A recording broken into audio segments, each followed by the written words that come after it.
যখন মক্কায় মুসলমানদের উপরে অত্যাচারের স্টিম রোলার চালানো হচ্ছিল, মুসলমানদেরকে চিৎ করে শোয়াইয়া আগুনের উপরে চিৎ করে শুইয়েছে। আগুনের আংটা আগুনের উপরে চিৎ করে শুইয়ে দিয়ে বুকের উপরে পাথর চাপা দিয়ে রাখা হয়েছে। হযরতে খুবাইব রাদিয়াল্লাহু তাআলা আনহুকে খালি গায়ে দেখে একদিন হযরত ওমর বলেছিলেন, খুবাইব, তোমার পিঠের এমন অবস্থা কেন? কোমরটা এরকম চিকুন, পিঠের ভিতরে এত বড় বড় গর্ত কেন? তিনি বললেন, ওমর ভাই, তোমার কি মনে নাই ইসলাম কবুল করার অপরাধে কাফির বেঈমানেরা আমাকে মারধর করেছে, না খাওয়ায় রেখেছে, তারপরেও যখন ইসলাম আমাকে দিয়ে ছাড়াতে পারলো না, তখন আগুন জ্বালালো, আংটা আগুন বিছায় দিয়া আমাকে চিৎ করে শুইয়া দিয়া আমার বুকের উপরে পাথর চাপা দিয়া রাখলো। আগুন পুড়ে পুড়ে গোশতের মধ্যে ঢুকলো, গায়ের রক্ত আর চর্বি গলে গলে আগুনগুলো নিভে গেল। সেই যে পিঠের ভিতরে গর্ত হয়েছে, আজও পর্যন্ত পিঠের গর্ত মুছে যায় নাই। আল্লাহ পাক বলছেন, ওয়াকালা ইন্নানী মিনাল মুসলিমিন।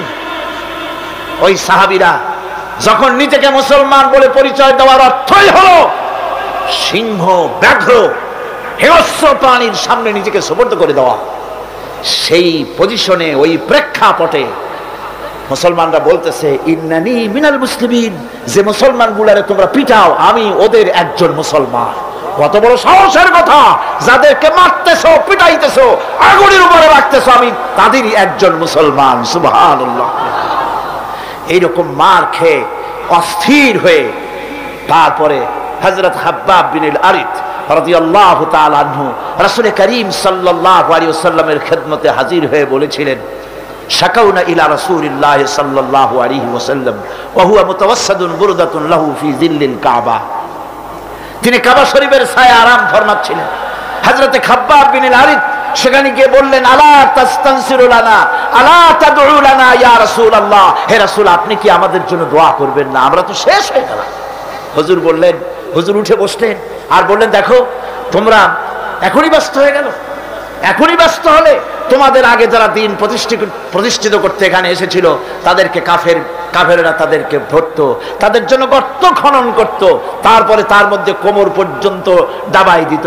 সুম্মা ইউতা বিল মানশাব ফায়ুদাউ আলা রাসিহি ফায়ুজালু নিসাইন, এরপরে করাত মাথার উপরে রেখে জীবিত মানুষটাকে করাত দিয়ে চিরে দুই টুকরা করে ফেলে দিত। মা ইয়াসুদ্দুহু যালিকা আন দীনে, এত বড় অত্যাচার করেও মুসলমানদেরকে আল্লাহর দ্বীনের রাস্তা থেকে এক চুলও সরাই দিতে পারে না। ওয়াল্লাহি লা ইউতাম্মান্নাল্লাহু হাযাল আমর, আল্লাহর নামে কসম করে বলছি, এমন এক সময় আসবে যখন মানুষেরা যাতায়াত করবে, সুন্দরী রমণীরা যাবে, সওদাগরেরা যাবে, টাকা নিয়ে পয়সা নিয়ে চলাফেরা করবে, লা ইয়াখাফু ইল্লাল্লাহ, আল্লাহ ছাড়া মনের মধ্যে কারো ভয় থাকবে না। সুবহানাল্লাহ, সুবহানাল্লাহ, আল্লাহ ছাড়া কারো ভয় অন্তঃকরণে থাকবে না। এরকম সময় আসবে, ওয়ালাকিন্নাকুম তাস্তাজিলুন, আসলে তোমরা বড্ড তাড়াহুড়ো করছো, এত তাড়াহুড়ো করো না, অপেক্ষা করো, আমি নবী কসম করছি এমন সময় আসবে। রাসূলুল্লাহ ওয়াদা করেছিলেন। সেরকম সমাজ আসছিল না আসে নাই? আসছিল কিনা জোরে গণ? আসছিল। আল্লাহ পাক বলছেন, হকের দাওয়াত দিতে হবে, আর এই দাওয়াত দিতে গিয়ে কিছু পরোয়া করা যাবে না।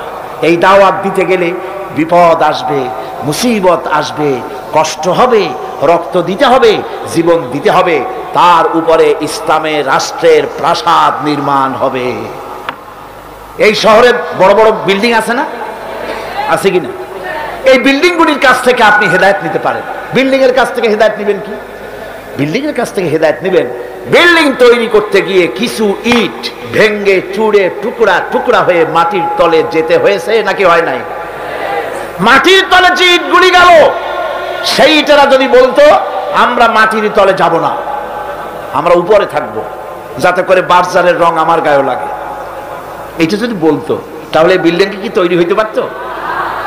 বিশাল একটা বিল্ডিং, 100 তলা বিল্ডিং তৈরি করতে গিয়ে শত সহস্র ইটকে টুকরা টুকরা হয়ে মাটির তলায় মাদফুন হতে হয়েছে, তার উপরে বিল্ডিং এর ফাউন্ডেশন হয়ে গেল, তার উপরে বিরাট বিল্ডিং দাঁড়ায় গেল।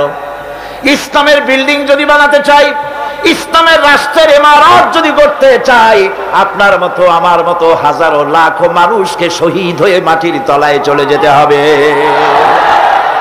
এরকম শাহাদাতের উপরে ভিত্তি করে ইসলামের ইমারত গড়বে, নইলে হবে না। শাহাদাতের তামান্না দিলের মধ্যে থাকতে হবে। আছে আপনাদের শাহাদাতের তামান্না? আছে।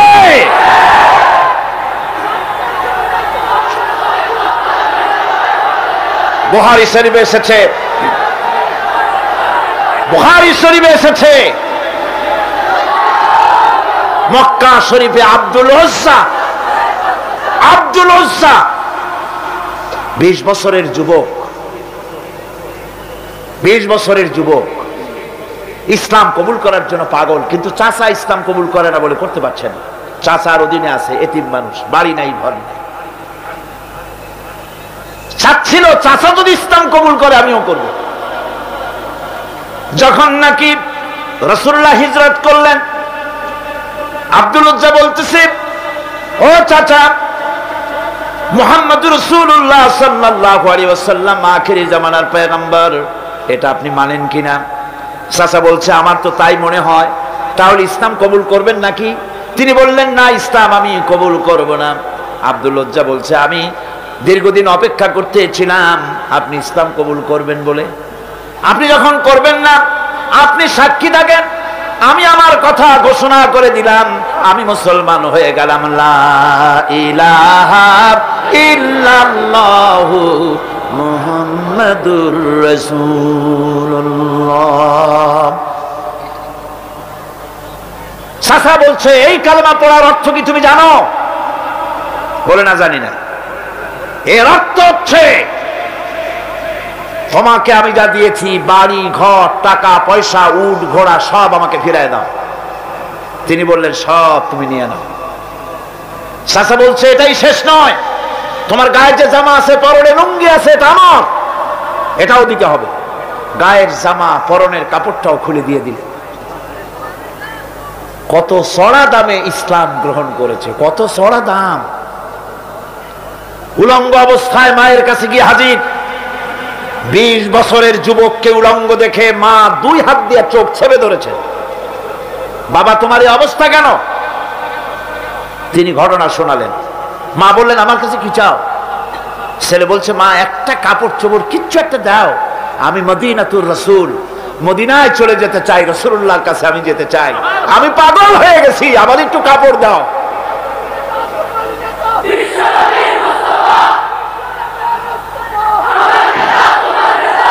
একটুখানি একটা সেরা কম্বল দেওয়া হলো। এই কম্বলটা দিয়ে তিনি পরলেন ঠিকই, কিন্তু হাঁটু ঢাকলো না। এই অবস্থায় বহু কষ্ট করে মদিনা মুনাওয়ারায় পৌঁছে গেলেন। রাসূলুল্লাহর সঙ্গে দেখা হলো। হুজুর দেখলেন উদ্ভ্রান্ত যুবক, মাথার চুলগুলো এলোমেলো, চেহারায় ক্ষুধার্তের ছাপ। জিজ্ঞেস করলেন, তুমি কে? তিনি বললেন, আমি আব্দুল উজ্জা, আমি মুসলমান হয়েছি। তোমার এই অবস্থা কেন? তিনি ঘটনা শুনালেন যে আমার লুঙ্গিটাও আনতে পারি নাই মায়ের কাছ থেকে, মাও আমার গরিব, তার কাছ থেকে কোন ক্রমে এইসব ছেঁড়া কাপড়টা নিয়ে এসেছে। হুজুর বললেন, তোমার নাম আব্দুল উজ্জা নয়, তোমার নাম আব্দুল্লাহ জুলবাজাদাইন। তিনি কাপড়ের ব্যবস্থা করলেন, আসহাবে সুফফার কাছে তার দায়িত্ব দিয়ে দিলেন, আর বললেন, একে কোরআন শরীফ শিখাও। আসহাবে সুফফার ভিতরে থেকে তিনি কোরআন শিখতে লাগলেন।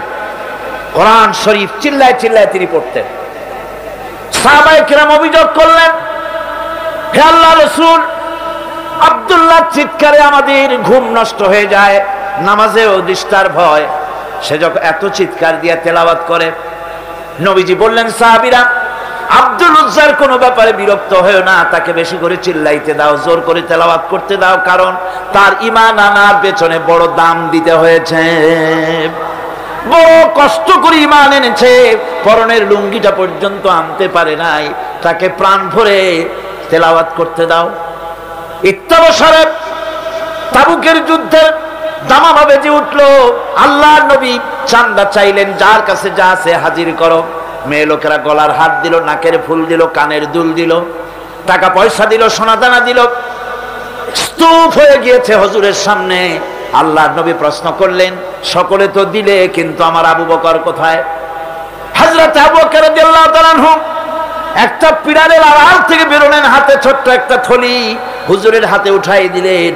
থলির মুখটা খুলে যখন ঢালা হলো, দেখা গেল তা থেকে কিছু কয়েকটা দিরহাম আর কিছু গম তা দিয়া পড়লো। হুজুর হযরত আবু বকরের দিকে তাকালেন, তাকিয়ে দেখেন হযরত আবু বকরের চোখের পানি দাঁড়িয়ে ভিজে ভিজে পড়তেছে। নবীজি বললেন, ও আমার সাহাবীরা, আজকে তোমরা সবাই মিলে যা দান করেছো, এ সকল দানের তুলনায় আবু বকরের দান আল্লাহর দরবারে বেশি মর্যাদা হয়ে গেছে। সকলের মধ্যে প্রশ্ন জাগলো। এই প্রশ্ন নিরসন করার জন্য নবীজি প্রশ্ন করলেন, তুমি কত দিছো, কত রাখছো? প্রত্যেক সাহাবী বললেন, আমি এত দিয়েছি, বাড়ি এত আছে, অর্ধেক দিছি, অর্ধেক আছে, 12 আনা দিছি, 4 আনা আছে। হযরত আবু বকর রাদিয়াল্লাহু তাআলা আনহুকে প্রশ্ন করা হলো, তুমি কি দিয়েছো, বাড়ি কত রেখে এসেছো? হযরত সিদ্দিক আকবর রাদিয়াল্লাহু তাআলা আনহু বলছেন, ইয়া রাসূলুল্লাহ, আল্লাহ পাকের কসম করে বলছি, আমি আবু বকরের ঘরে জাগতিক সম্পদ বলতে যা বুঝায় আল্লাহর নবীর কদম মোবারকে উৎসর্গ করে দিয়েছি। আমার ঘরে আল্লাহ তার রাসূল ছাড়া কোনো জিনিস আর বাকি নাই।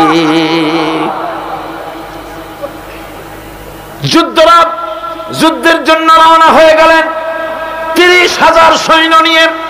আল্লাহর নবী তাবুকের যুদ্ধের দিকে রওনা হলেন। রোমকদের সঙ্গে যুদ্ধ হবে। হযরতে আব্দুল্লাহ পিছন থেকে হুজুরের কাছে এসে দাঁড়ালেন, বললেন, ইয়া রাসূলুল্লাহ, এই জিহাদের জন্য সকলে চান্দা দিল, টাকা দিল, সোনা দিল, পয়সা দিল, আমি কিছুই তো দিতে পারলাম না। আমি আপনার কাছে দোয়া চাই, আপনি দোয়া করেন, এই তাবুকের প্রান্তরে গিয়ে আমি যেন আমার জীবনটা দিয়া যেন আমি এই চান্দা দিতে পারি, এই জিহাদের জন্য যেন আমার শাহাদাত আল্লাহ রাব্বুল আলামিন মঞ্জুর করে নেন। নবীজি দাঁড়ালেন, একজনকে অর্ডার দিলেন, গাছের একটা বাকল নিয়ে আসো। গাছের একটা বাকল আনা হলো। নবীজি নিজ হাতে আব্দুল্লাহর হাতে বাকলটা বেঁধে দিয়া বললেন, আল্লাহ, আব্দুল্লাহর রক্ত আমি কাফেরদের জন্য হারাম করে দিলাম। হযরত আব্দুল্লাহ চিৎকার করে কেঁদে উঠলেন, ইয়া রাসূলুল্লাহ, আমি চাইলাম শাহাদাতের জীবন, আর আপনি আমার রক্ত কাফেরের জন্য হারাম করতে চাইলেন আল্লাহর কাছে। আমার মনের আশা তো পূরণ হলো না। নবীজি বললেন, আব্দুল্লাহ, এখন যদি তোমার মউত হয়, জ্বরেও যদি তুমি ঘরে বসে মরো, আল্লাহ রাব্বুল আলামিন তোমার শাহাদাতের দরজা নসিব করে দিবেন। তাবুকের প্রান্তরে গিয়ে বেশ কয়েকদিন পর রাসূল করিম সাল্লাল্লাহু আলাইহি ওয়াসাল্লামের কাছে খবর এলো, হে রাসূল, আব্দুল্লাহ কয়েকদিন জ্বরে ভুগে ইন্তেকাল করেছে। হুজুর বললেন, আব্দুল্লাহর গোসল দিয়ে কাফনের কাপড় পরায় নিয়ে আসো। আনা হলো, জানাজা পড়া হলো রাতের বেলায়, আলো নাই, অন্ধকার রাত। কবর খনন করা হলো। কবরের কাছে একজন একটা টিম টিম করে আলো জ্বালায় ধরেছে, দুইজনে লাশ উঁচু করে নিয়ে আসছে। আর কবরের ভিতরে একজন দাঁড়ানো লাশ ধরার জন্য। যিনি কবরের ভিতরে দাঁড়ানো, তিনি বলতেছেন, লাশ যে দুইজনে তোমরা আনতেছো, খবরদার তোমার ভাইয়ের সাথে যেন বেয়াদবি না হয়। কবরের কাছে এসে যখন লাশ দিয়ে দেওয়া হলো, কবরের ভিতরে দাঁড়ায় লাশ যিনি ধরলেন, তিনি আর কেউ নন, তিনি বিশ্বনবী মুহাম্মদুর রাসূলুল্লাহ সাল্লাল্লাহু আলাইহি ওয়াসাল্লাম। আল্লাহ যে বহন করে এসেছেন, তার একজন হযরত আবু বকর, একজন হযরত ওমর রাদিয়াল্লাহু তাআলা আনহুমা লাশ বহন করে এসেছেন। কবরের পাশে হযরত বেলাল আলো উঁচু করে ধরেছেন। রাসূলুল্লাহ নিজ হাতে কবরের মধ্যে আব্দুল্লাহকে শোয়াই দিলেন। কবর থেকে উঠে এসে কবরের উপরে মাটি দিয়ে নবীজি আল্লাহ রাব্বুল আলামিনের দরবারে কবরের দুদিকে হাত বিস্তার করে নবীজি বললেন, আল্লাহ, আজকের এই সন্ধ্যা পর্যন্ত আমি আব্দুল্লাহর প্রতি রাজি ছিলাম, তুমিও আব্দুল্লাহর প্রতি খুশি হয়ে যাও। আমি রাজি ছিলাম এর উপরে, তুমিও খুশি হয়ে যাও। হযরত ইবনে মাসউদ রাদিয়াল্লাহু তাআলা আনহুমা চিৎকার মেরে কেঁদে বলছিলেন, আয় আল্লাহ, কতই না ভালো হতো আব্দুল্লাহর লাশটা না হইয়া আজকে যদি আমার লাশটা হতো, তাহলে আমার ভাগ্যটা কতটা খুলে যেত। দ্বীনের জন্য, ইসলামকে টিকে রাখার জন্য হকের ময়দানে আসতে হবে, হকের কথা বলতে হবে, ইসলামের পতাকা উঁচু করে ধরতে হবে। ভয় করা যাবে না। ভয় করা যাবে? একটু জোরে সোরে জিকির করেন, সুবহানাল্লাহ, আলহামদুলিল্লাহ, লা ইলাহা, আরো জোরে, সুবহানাল্লাহ।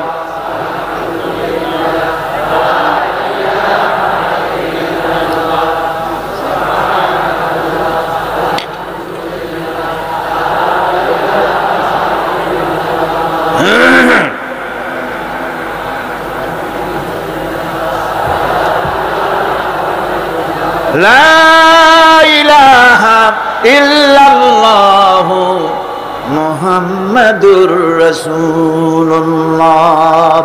বন্ধুগণ, কোরআন শরীফের এই তাফসীরের মাহফিলে আমরা সব সময় হক কথা বলি, ঠিক কিনা? 20 বছরের ইতিহাস তার সাক্ষী। দেশি বিদেশি আন্তর্জাতিক দুনিয়া মুসলিম নির্যাতনের, মানবতা নির্যাতনের বিরুদ্ধে আমরা কোরআনের মাহফিল থেকে কথা বলে থাকি, ঠিক কিনা?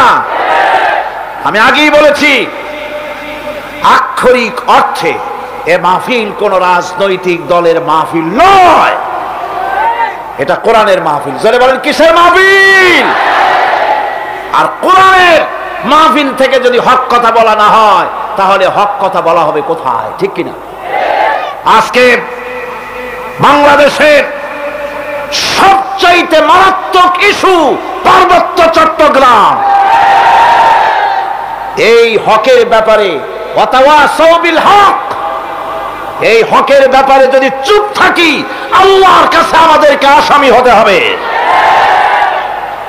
বহু কষ্টের বিনিময় বাংলাদেশকে স্বাধীন করা হয়েছিল এই জন্যে যে আমরা এ দেশবাসী দল মত জাতি ধর্ম নির্বিশেষে, এলাকা নির্বিশেষে আমরা সকলে অধিকার ভোগ করব, স্বাধীনতার সুফল ভোগ করব। এটাই ছিল মানুষের আশা, ঠিক কিনা? এখানে কোন দ্বিতীয় শ্রেণীর নাগরিক হবে না, সকল নাগরিক একই ধরনের সুবিধা ভোগ করবে, এটাই ছিল কথা, ঠিক না? কিন্তু আজ যে চুক্তি করা হয়েছে, এই চুক্তির মাধ্যমে উপজাতীয়দেরকে দ্বিতীয় শ্রেণীর নাগরিক বানানো হয়েছে। এই ধারা অব্যাহত থাকলে, এই চুক্তি যদি কার্যকরী হয়, তাহলে পার্বত্য চট্টগ্রামের উপজাতীয়রা তারা উদ্বাস্তু ভিক্ষুকে পরিণত হয়ে যাবে। তথাকথিত শান্তি কমিটি, তথাকথিত শান্তি বাহিনী, তাদের হাতে আজ জিম্মি পার্বত্য চট্টগ্রামের 5 লক্ষ উপজাতীয়রা। তাদের পক্ষে কোরআনের মাহফিল থেকে কথা বলতেই হবে।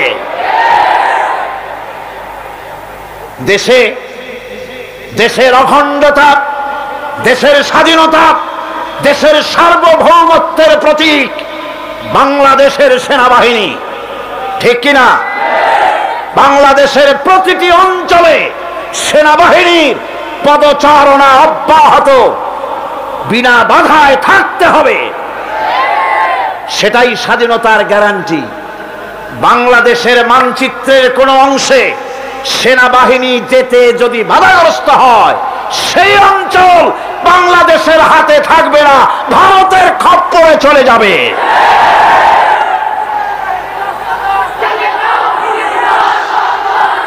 আমি আজ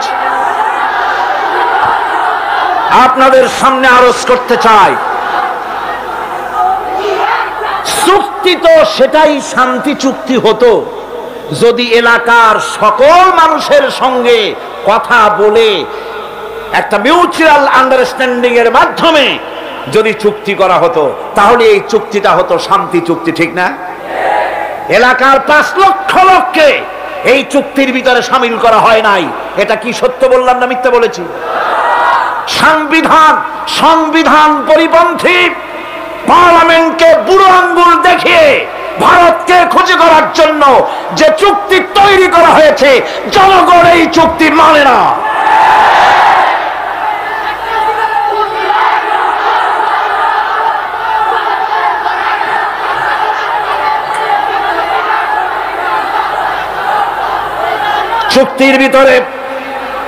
চুক্তির ভিতরে বৈষম্য হয়েছে। চুক্তির বৈষম্যের কারণে পার্বত্য চট্টগ্রামে আজ আগুন জ্বলছে। যদি সাম্য প্রতিষ্ঠিত না হয় তাহলে আগুনে জ্বলে পুড়বে দেশ, সরকার ওই আগুন থেকে বাঁচতে পারবে না। হাজার হাজার শান্তি বাহিনীর নামে হাজার হাজার দস্যু পার্বত্য চট্টগ্রামের রাঙ্গামাটি আক্রমণ করে মসজিদ ভেঙেছে, মাদ্রাসা ভেঙেছে, এতিমখানাকে তছনছ করে দিয়েছে।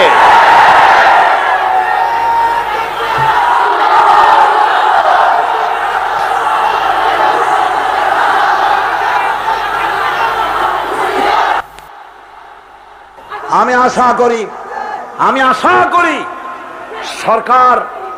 সরকার জনগণের বিরুদ্ধে অবস্থান গ্রহণ করবেন না, এটা আমি আশা করব। সর্বোচ্চ শাস্তি মৃত্যুদণ্ড, নন বেলেবল কেস, এই সমস্ত ভয় দেখাইয়া লাঠি দিয়া পিটাইয়া দুনিয়ার কোন জনগণ ঠান্ডা করা যায় নাই।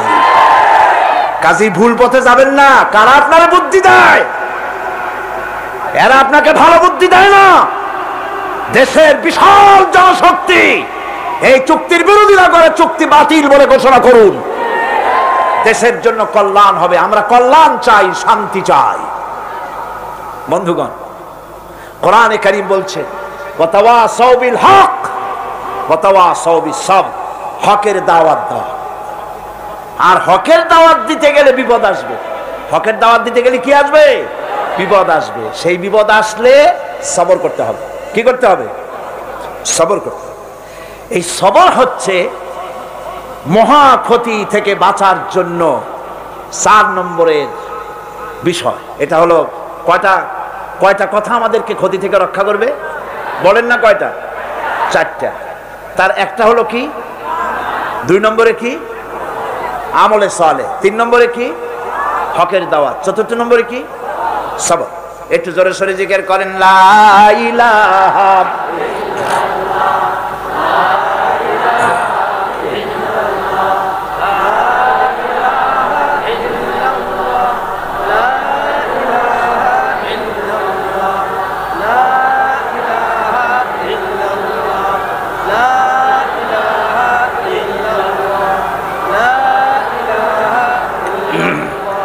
লা ইলাহা ইল্লাল্লাহু মুহাম্মাদুর রাসূলুল্লাহ।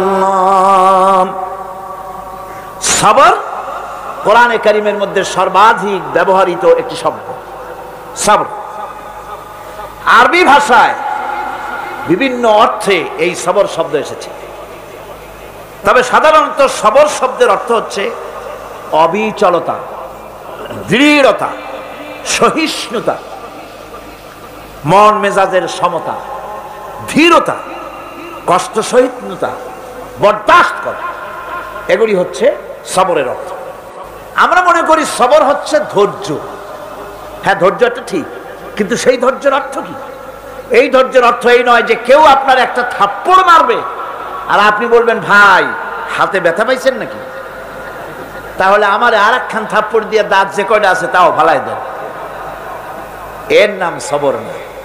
সবর হলো বিপদে আপনি হতাশ হবেন না, বিপদে ভেঙে পড়বেন না, বিপদে থাকবেন দৃঢ়, অবিচল, মাথা ঠান্ডা, সুস্থ মস্তিষ্কে বিপদকে ওভারকাম করার জন্য কৌশল অবলম্বন করবেন। এটাই হচ্ছে সবর। ধৈর্য ধরতে হবে অবিচলতার সাথে, দৃঢ়তার সাথে, সহিষ্ণুতার সাথে। এই ব্যাখ্যা দিতে গিয়ে আমি একটা স্টোরি এভাবে বলি। এক সাপ নাকি একবার এক পীর সাহেবের কাছে মুরিদ হয়েছিল। তো পীর সাহেব বলছেন না বাবা, আমি সাপের মুরিদ বানাই না। কই যে না হুজুর, বহুত আশা করে আসছি, গল্প তো বহুত আশা করে আসছি আমার মুরিদ বানান।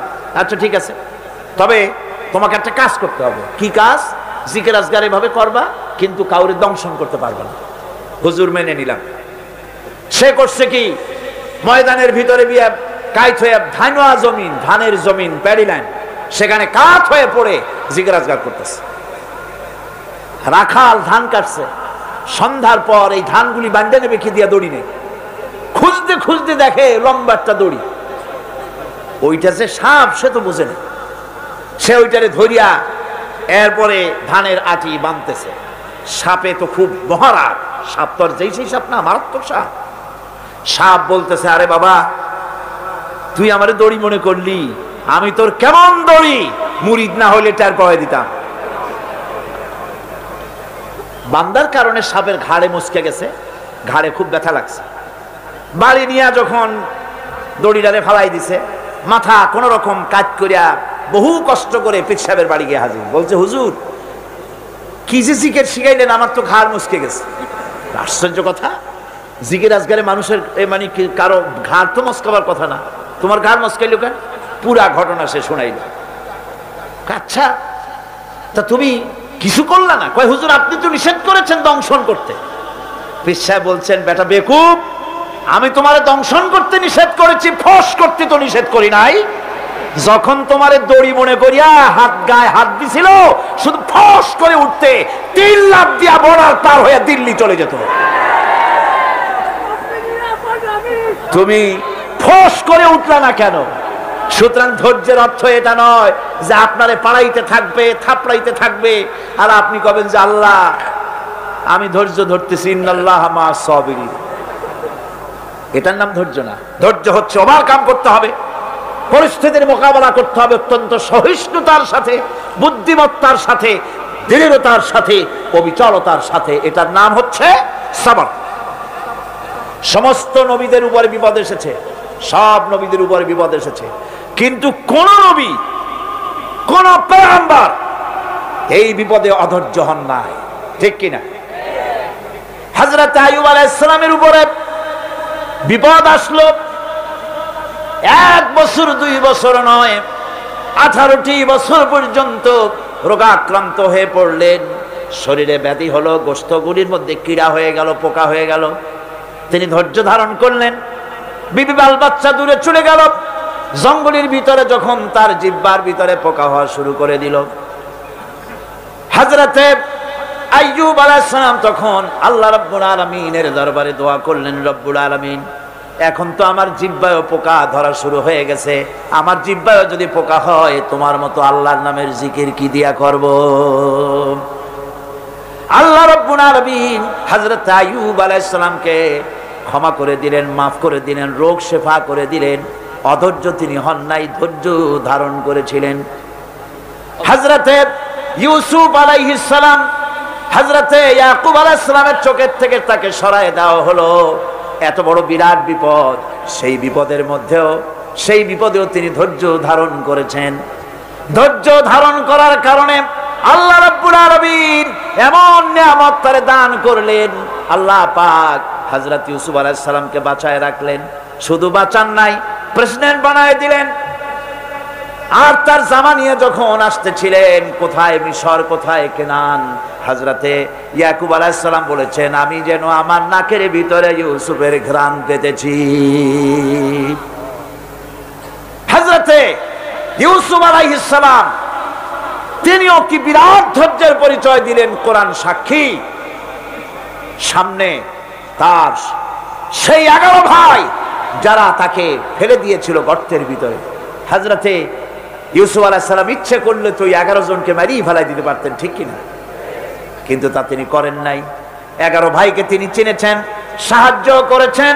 আর ওই 11 ভাই সম্পর্কে হযরত ইউসুফ আলাইহিস সালাম বললেন, লা তাসরিবা আলাইকুমুল ইয়াউম, তোমাদের বিরুদ্ধে আমার আজকে কোনো বিদ্বেষ নাই, আমি তোমাদেরকে মাফ করে দিলাম। সুবহানাল্লাহ, সুবহানাল্লাহ।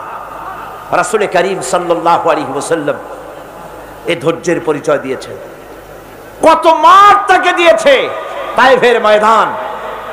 যারা তায়েফে গেছেন তারা দেখেছেন, সরু রাস্তা, 2 দিকে পাহাড়, এই দুই দিক থেকে যুবকেরা পাথর নিক্ষেপ করছে, আর তিনি পড়ে যাচ্ছেন। আবার কাফেরেরা জবরদস্তি করে হাঁটাচ্ছে, আবার পাথর মারতেছে, আবার বেহুশ হচ্ছেন। 3 বার বেহুশ হয়ে পড়েছিল। ফেরেশতা বলেছে, হে আল্লাহর নবী, আমাদেরকে অনুমতি দেন, আমাদেরকে হুকুম করে দেন, আমরা এই পাহাড় গুলি দিয়া চাপা দিয়া কাফের গুলিকে শেষ করে দেই। নবীজি তখন বলেছিলেন, নবীজি বলেছেন, আমি যদি তোমাদেরকে হুকুম করি আর আমার হুকুম মতো যদি সমস্ত কাফেরদেরকে পাহাড় চাপা দিয়া সব যদি মেরে ফেলে দাও, তাহলে একটা কাফের যদি না বাঁচে কার কানে পৌঁছাবো? লা ইলাহা ইল্লাল্লাহু মুহাম্মাদুর রাসূলুল্লাহ। নবীজি গায়ের রক্ত মুছে 2খানা হাত আল্লাহর দরবারে তুললেন আর দোয়া করলেন, আয় আল্লাহ রব্বুল আলামিন, এই কাফির বেঈমানেরা আমারে চেনে নাই, বোঝে নাই, আমি যে তোমার নবী ওরা তা বুঝতে পারে নাই, না জেনে না বুঝে আমার উপরে যে অত্যাচার করলো, আয় আল্লাহ তুমি যেন রাগ করে এই কাফেরদের পরে তুমি যেন গজব নাজিল করো না। ধৈর্যের চূড়ান্ত নমুনা দেখিয়েছেন বিশ্বনবী মুহাম্মদ রাসূলুল্লাহ সাল্লাল্লাহু আলাইহি ওয়াসাল্লাম। ওহদের বুখারী শরীফের কিতাবুল মাগাজির মধ্যে আছে, ওহদে চতুর্দিক থেকে রাসূল করিম সাল্লাল্লাহু আলাইহি ওয়াসাল্লামকে ঘেরাও করা হয়েছে। হুজুরকে পাহারা দিতে দাঁড়িয়েছেন সাহাবায়ে কেরাম, বুক দিয়ে রাসূলের দিকে ফেরা, পিঠ পিছনে ফেরানো আছে। কাফেরেরা তীর নিক্ষেপ করছে, এই তীরগুলি এসে হুজুরের সাহাবীদের পিঠের মধ্যে ঢুকছে। হাদিস শরীফের ভিতরে এসেছে, রাসূলকে হেফাজত করার জন্য যত তীর মারা হলো, সাহাবীরা তীরগুলি পিঠে ধারণ করলেন। একা হযরত তালহার পিঠে 80টা তীর প্রবেশ করেছিল। রাসূলুল্লাহর দান্দার মোবারক শহীদ হয়ে গেল, হুজুর পড়ে গেলেন। হযরতে ফাতেমা রাদিয়াল্লাহু তাআলা না ছুটে এসে হুজুরের রক্ত বন্ধ করার জন্য চেষ্টা চালাতে লাগলেন, রক্ত বন্ধ হয় না। হযরতে আবু উবাইদা রাদিয়াল্লাহু তাআলা আনহু হুজুরের মস্তকের ভিতর থেকে লোহার কড়া দাঁত দিয়া কামড়াইয়া বহু কষ্ট করে উঠালেন। কপাল দিয়া রক্ত পড়ে, মুখ দিয়া রক্ত পড়ে, 2 হাত দিয়া রাসূল চেহারা বুঝে এনে হাতে দেখেন রক্ত। আল্লাহর নবী বলেন, এই জাতির কল্যাণ কি করে হবে যেই জাতি তার নবীর চেহারা রক্ত দিয়া লাল বানাইয়া দিল। মদিনায় সারা পড়ে গেল, নবী নাই, নবী শহীদ হয়ে গিয়েছেন। চতুর্দিক থেকে লোকেরা দৌড় আরম্ভ করলো, একজন মেয়ে লোক দৌড়ায়। সাহাবীরা জিজ্ঞাসা করেন, কোথায় যাও? মেয়ে লোকটি বলতেছেন, ওহুদের দিকে যাই। বলে যাই কোনো লাভ নাই, ওহুদে যে যেতেছো যে কোনো লাভ নাই, যেহেতু তোমার যে 2টি ছেলে ছিল, ছেলে 2টি শহীদ হয়ে গিয়েছে। মেয়ে লোকটি বলছে, কে শহীদ হয়েছে শুনতে চাই না, আল্লাহর নবী কেমন আছেন সেটা জানাও। মেয়ে লোকটি বহু কষ্ট করে ওহদের ময়দানে আল্লাহর নবীর খেদমতে হাজির হয়ে নবীজিকে জীবিত অবস্থায় দেখে তিনি বলছিলেন, হে রাসূল, আমার দুইটা কলিজার টুকরা সন্তান দুনিয়া থেকে বিদায় হয়ে গেছে, আমার মনে কোনো কষ্ট লাগে নাই, হুজুর আপনি বেঁচে আছেন, এটাই উম্মতের বড় সান্ত্বনা। ভাইরা আমার, এই হাজারো বিপদ, হাজারো মুসিবতের ভিতরে ধৈর্য ধারণ করেছেন আল্লাহর নবীরা, ধৈর্য ধারণ করেছেন। ধৈর্য হচ্ছে সবচাইতে বড় কোয়ালিটি। ওয়াতাওয়াসাউ বিল হক্কি ওয়াতাওয়াসাউ বিস সাবর। সবর ইখতিয়ার করলে পরে দুনিয়া আল্লাহ শান্তি দিবেন, আখিরাতেও শান্তি দিবেন। আজ আমার দেশে যত সবচাইতে বেশি যে জিনিসের অভাব, তার নাম হলো সবর। কিসের অভাব? সবরের অভাব। গাড়িতে উঠতে দেখেন, বেসবরি কারে বলে? দোকানে যান, বেসবরির আলামত দেখতে পাবেন। যেখানে যান মানুষ দারুণ বেসবর হয়ে যায়। অথচ সবর ইখতিয়ার করা হলো মুমিনের সবচাইতে একটা বড় কোয়ালিটি, ধৈর্য ধারণ করা। এই ধৈর্যের কোয়ালিটি আজ মুসলমান হারিয়ে ফেলেছে। আমরা যদি ধৈর্য অবলম্বন করতে পারি, বিপদ ও মুসিবতে আমরা যদি আমাদের কদমকে মজবুত করে রাখতে পারি, তাহলে আমাদের সমাজে ইসলামের বিপ্লব হবে। এই বিপ্লব কেউ ঠেকাতে পারবে না ইনশাআল্লাহ। বিপদে দৃঢ় হতে হবে, মজবুত হতে হবে, সবর ইখতিয়ার করতে হবে। তাহলেই আমাদের কাঙ্ক্ষিত আল্লাহর দ্বীন জমিনে প্রতিষ্ঠিত হবে। মহব্বতের সাথে একটু জিকির করেন সুবহানাল্লাহ, আলহামদুলিল্লাহ, লা ইলাহা ইল্লাল্লাহ, সুবহানাল্লাহ, আলহামদুলিল্লাহ, লা ইলাহা ইল্লাল্লাহ, সুবহানাল্লাহ, আলহামদুলিল্লাহ, লা ইলাহা ইল্লাল্লাহু মুহাম্মাদুর রাসূলুল্লাহ। আল্লাহর জান্নাতে যাওয়ার জন্য এই সবর আমাদেরকে ইখতিয়ার করতে হবে। আমরা কি আল্লাহর জান্নাতে যেতে চাই? আমরা কি জান্নাতে যেতে চাই? অবশ্যই আল্লাহর জান্নাতে আমরা যেতে চাই। এই জান্নাতে যাওয়ার জন্য আল্লাহ রাব্বুল আলামিন কোরআনে কারীমের মধ্যে বলেছেন, আম হাসিবতুম আন তাদখুলুল জান্নাতা ওয়া লাম্মা ইয়ালামিল্লাহুল্লাযীনা জাহাদু মিনকুম ওয়া ইয়ালামাস সাবিরিন।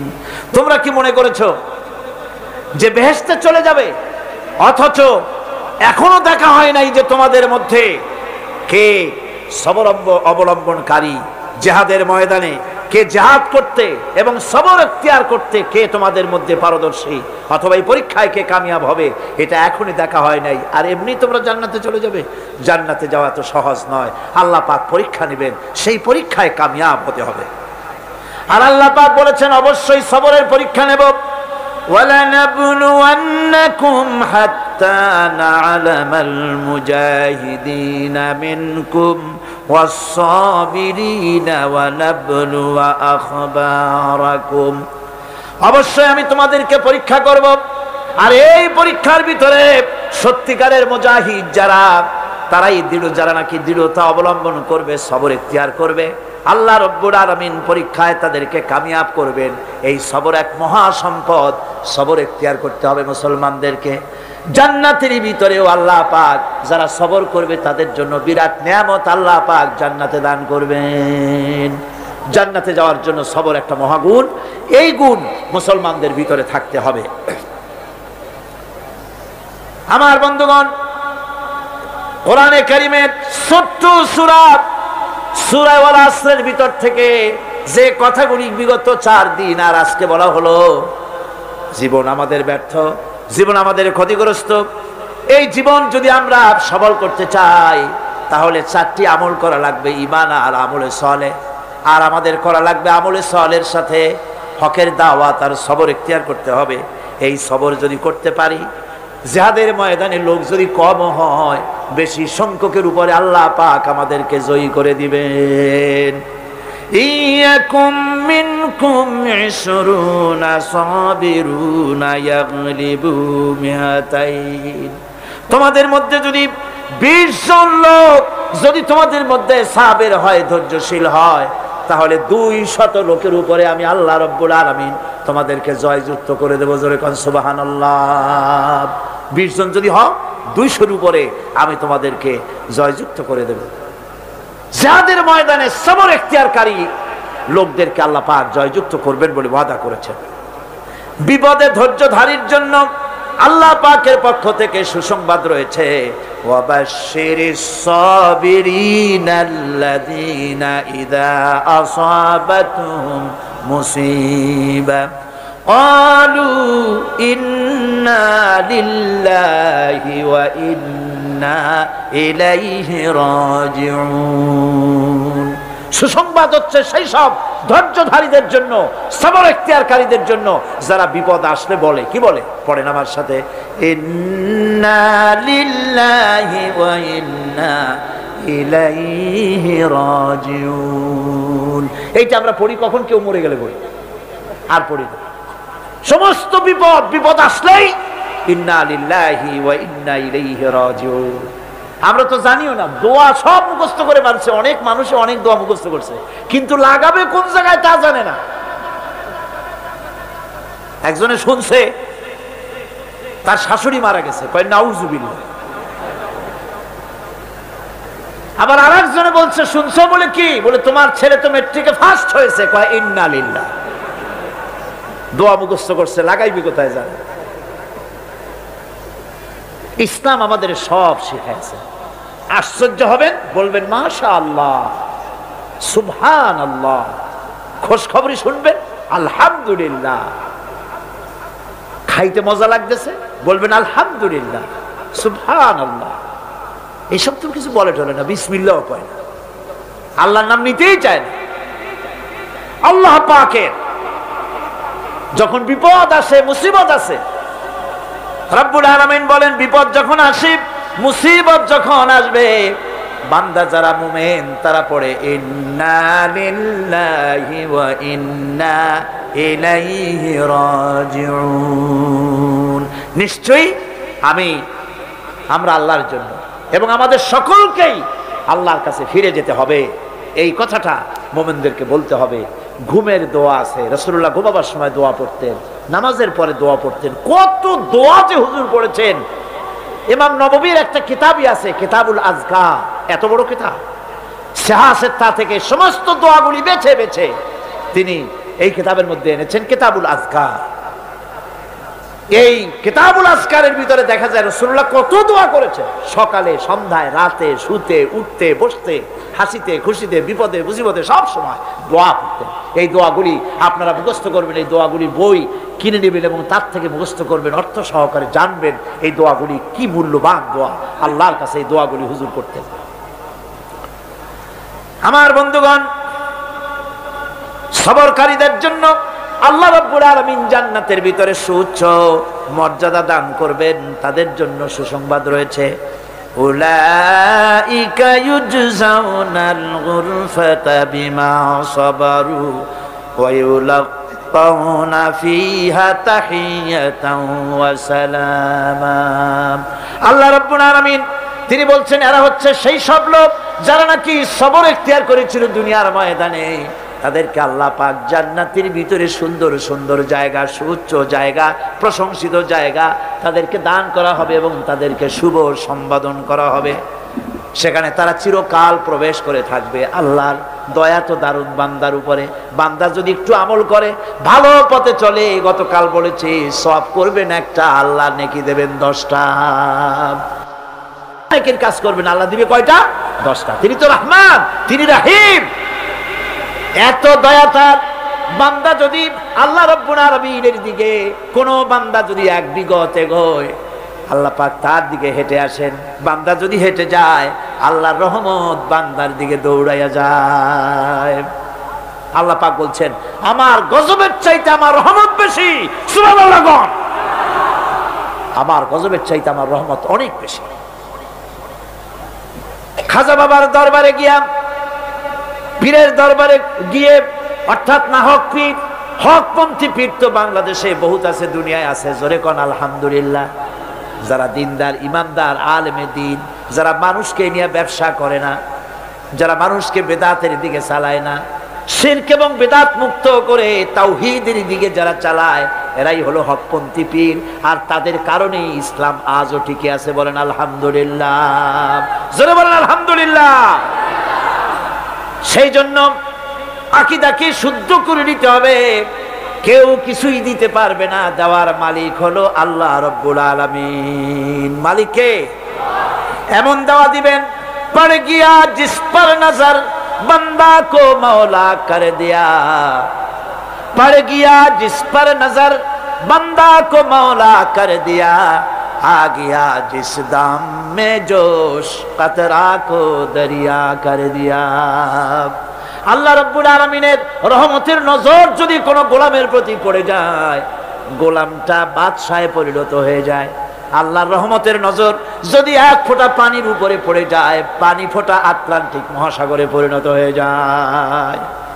সে আল্লাহ রাব্বুল আলামিনের উপরে ঈমান এনে সৎ কাজ করে হকের দাওয়াত দিয়া সবর এখতিয়ার করলে পরে আল্লাহ পাক তাদেরকে জান্নাত দান করবেন। জান্নাতের সুউচ্চ মাকাম আল্লাহ পাক দান করে দিবেন।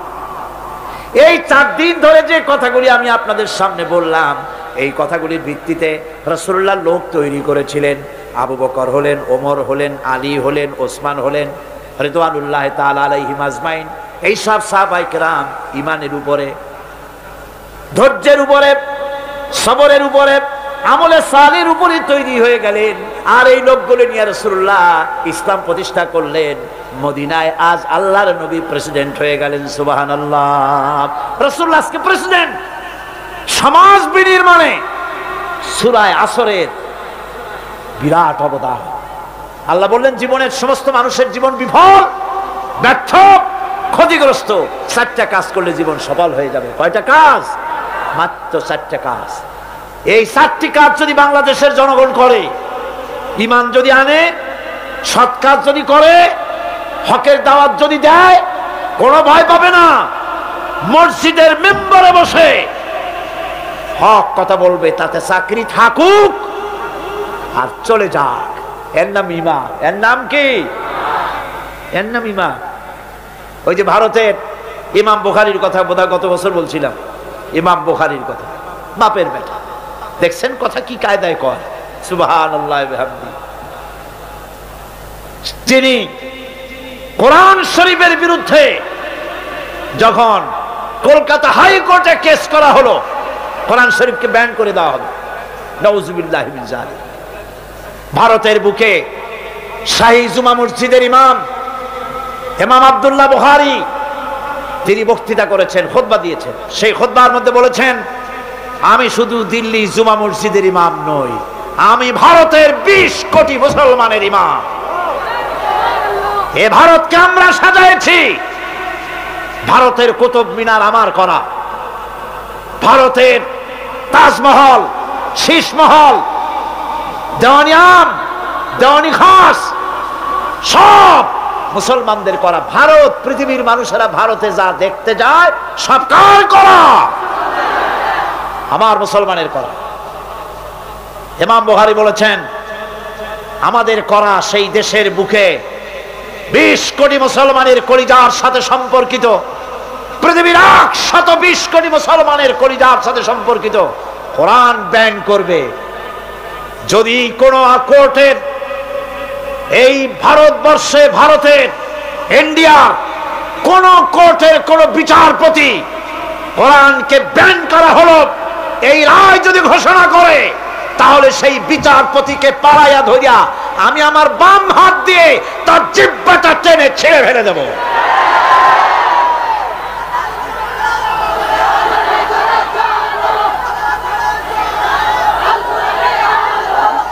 সুতরাং আজ ওলামাদের সবচাইতে বড় দায়িত্ব, সবচাইতে বড় দায়িত্ব কার? ওলামা, খুতাবা। তারা হচ্ছেন ওমানাউদ্দিন, দ্বীনের আমানত আলেমদের কাছে। কার কাছে? ওলামাদের কাছে দ্বীনের দায়িত্ব। মাহফিলের ভেতরে, মসজিদের মেম্বরে দাঁড়িয়ে হক কথা বলতে হবে, না হকের বিরুদ্ধে কথা বলতে হবে।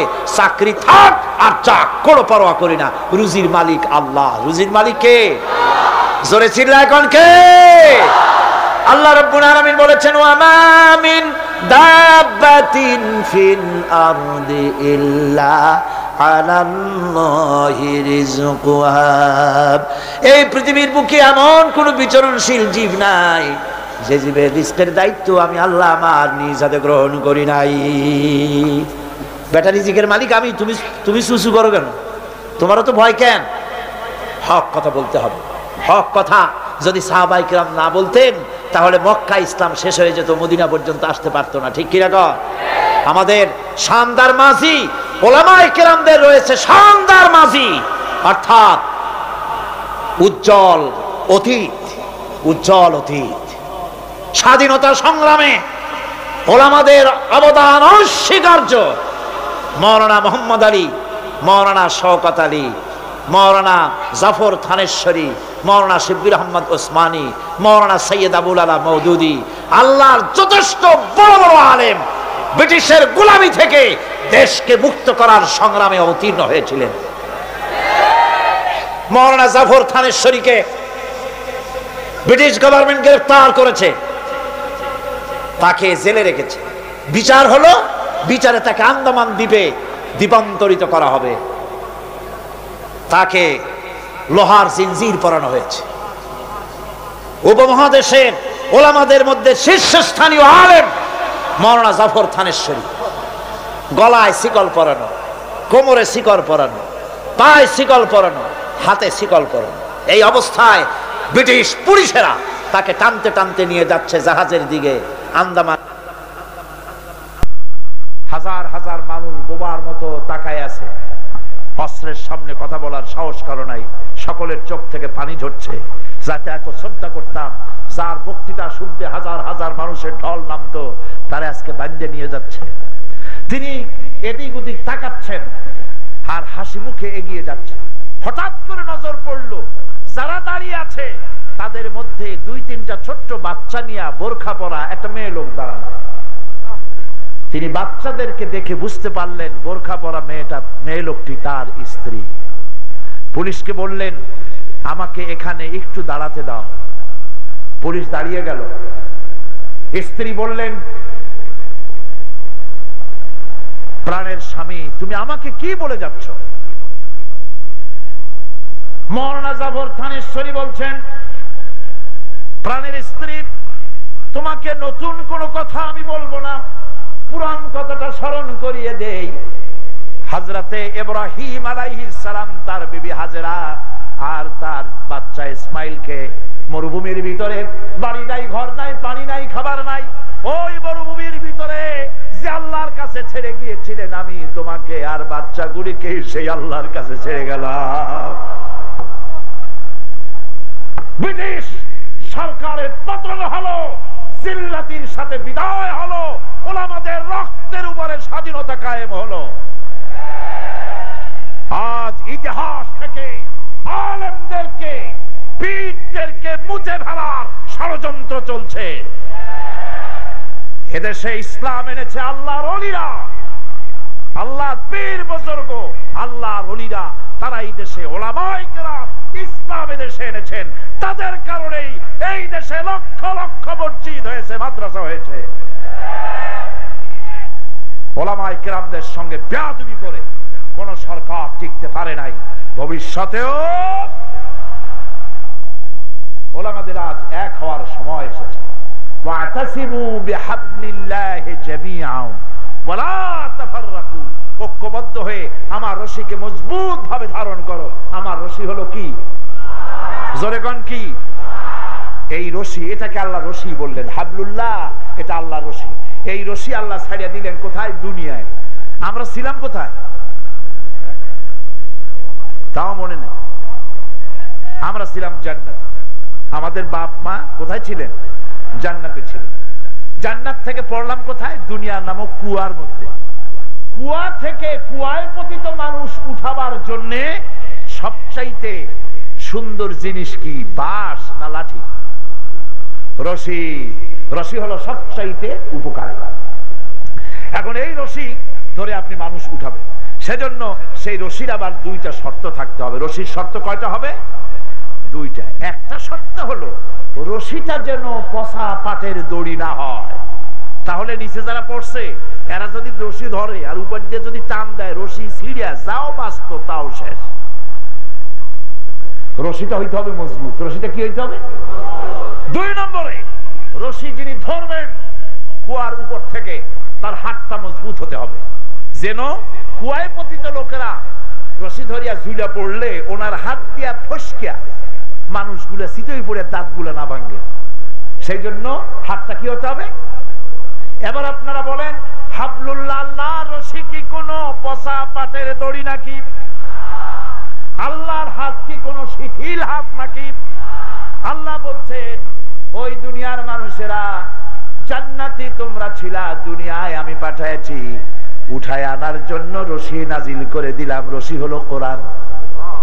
ওয়াতাসিমু বিহাবলিল্লাহি জামিআন, আস্তাতা বলা হয় নাই যেখানটা খুশি সেখানটা ধরো, এরকম না, সবাই মিলে এক জায়গা দিয়া ধরো। রশির অপর প্রান্ত ধরে টেনে আমি আল্লাহ তোমাদেরকে আবার হারানো জান্নাতে পৌঁছাইয়া দেব। হারানো জান্নাতে আমরা কি আবার ফিরে যেতে চাই? কারা কারা চাই? আলহামদুলিল্লাহ, জোরে কোন আলহামদুলিল্লাহ।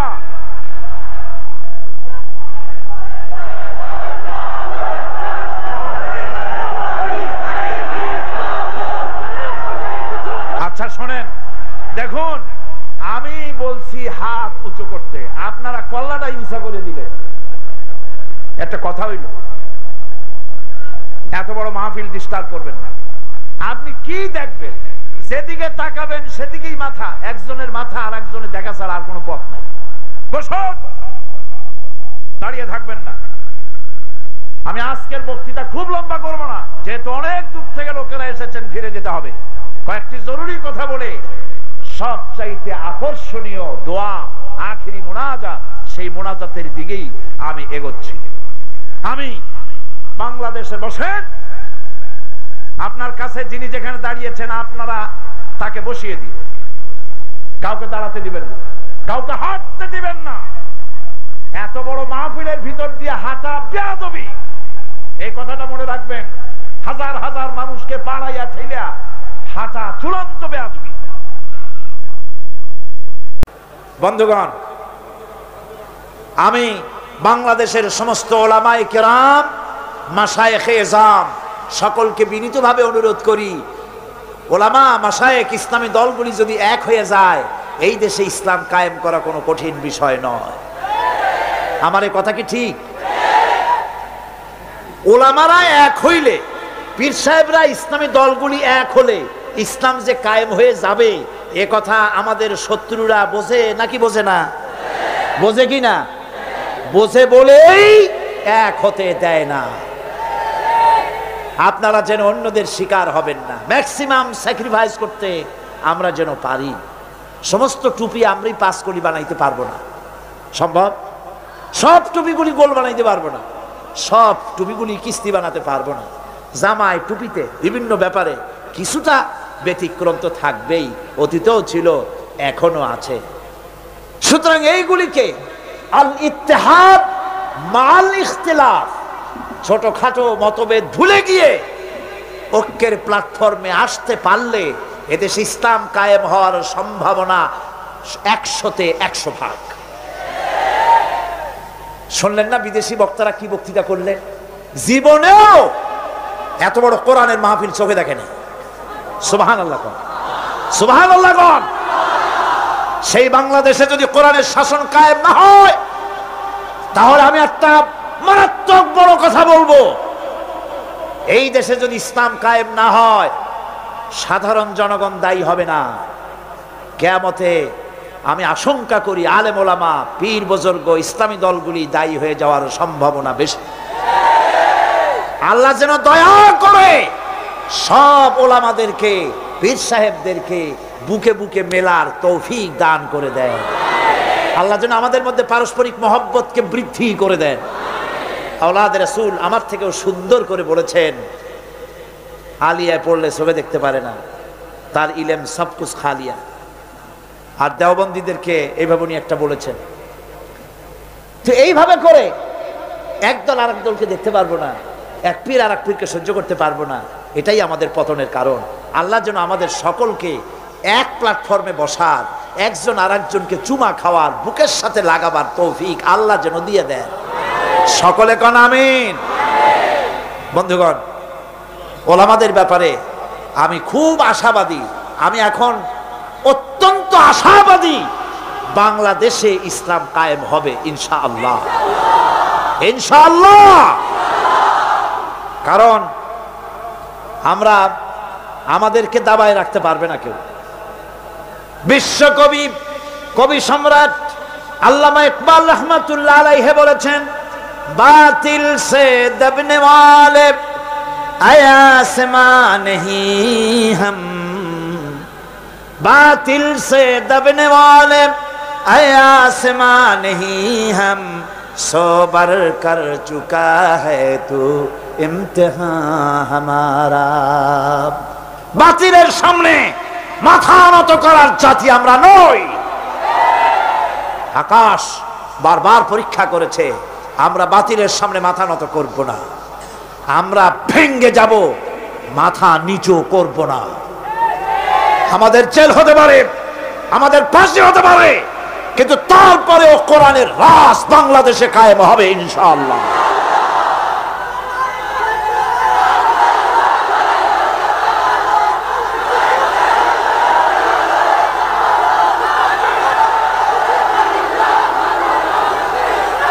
আজকে বাংলাদেশে সবচাইতে বেশি জরুরি ঐক্যের, সবচাইতে বেশি জরুরি কি?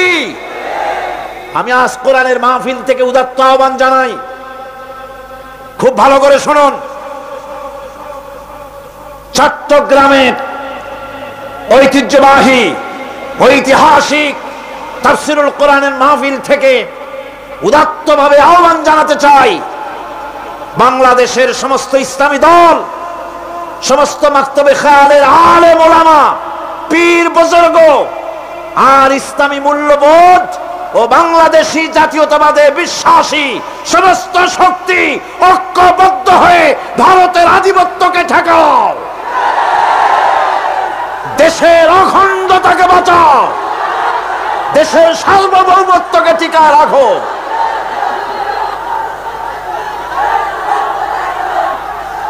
আল্লাহ রাব্বুল আলামিন গোটা জাতিকে ঐক্যবদ্ধ হওয়ার তৌফিক দান করুন, আমরা বলি আমিন। আরো জোরে বলেন আমিন। এরপরে আমি মা বোনদের ব্যাপারে বলতে চাই। মা বোনদের ব্যাপারে তো এখানে আজকে হাজার হাজার মা বোনেরা এসেছিলেন, তাদের ব্যাপারে আমরা কথা বলেছি, বহু প্রশ্নের জবাব দিয়েছি। মা বোনদের বলতে চাই, ইসলাম আপনাদেরকে ঠকায় নাই। বিশ্বাস করেন, আমার মা বোনেরা যদি জানতেন ইসলাম তাকে, এই কোরআন তাকে কি অধিকার দিয়েছে, আমার রসুল তাকে কি অধিকার দিয়েছে, এই কথা যদি আমার মা বোনেরা জানতেন, অবশ্যই তারা সব রকমের সংগঠন ছেড়ে দিয়ে এক প্ল্যাটফর্মে এসে সরকারের কাছে তারা দাবি জানাতেন, কিচ্ছু চাই না, কোরআন আমাদের যা দিয়েছে সেইটা আমাদের ফিরাইয়া দাও। মা বোনেরা সেই আন্দোলন করুন, আপনাদের ইজ্জত বাঁচবে, সম্ভ্রম বাঁচবে, সতীত্ব বাঁচবে, দেশ বাঁচবে, জাহান্নাম থেকে কিয়ামতে বেঁচে যাবেন যদি কোরআনের পক্ষে আপনারা কাজ করতে পারেন। আল্লাহ সেই তৌফিক আপনাদেরকে যেন দান করেন, আমরা বলি আমিন। জোরে মা বোনেরা, পর্দা আজকে দেশ থেকে উধাও হয়ে যাচ্ছে। পর্দার কনসেপ্ট যেটা আছে সেটা চলে যাচ্ছে, নারীরা বেপর্দা হচ্ছে, জেনা ব্যভিচার বাড়তেছে, ধর্ষণ বাড়তেছে, হারামি বাড়তেছে। মা বোনদের বলবো, ইসলাম যে ধরনের পর্দা করতে বলেছে সেই পর্দা আপনারা সেভাবে করুন। সে ব্যাপারে বহুত বই আছে, বইগুলি খরিদ করে পর্দার নিয়ম কানুন জেনে সেভাবে আপনারা চলেন। আপনার চাকরি বাকরি, অফিস আদালত তেজারত সবটাই করতে পারবেন পর্দার ভেতরে থেকে। আল্লাহ যেন সে তৌফিক আপনাদেরকে দেন। যুব সম্প্রদায়ের ব্যাপারে বলতে চাই, আজকের মাহফিলে যুবকদের সংখ্যা কম না বেশি? বেশি মানে কি? জনমের মতো বেশি। আলহামদুলিল্লাহ কর, আলহামদুলিল্লাহ।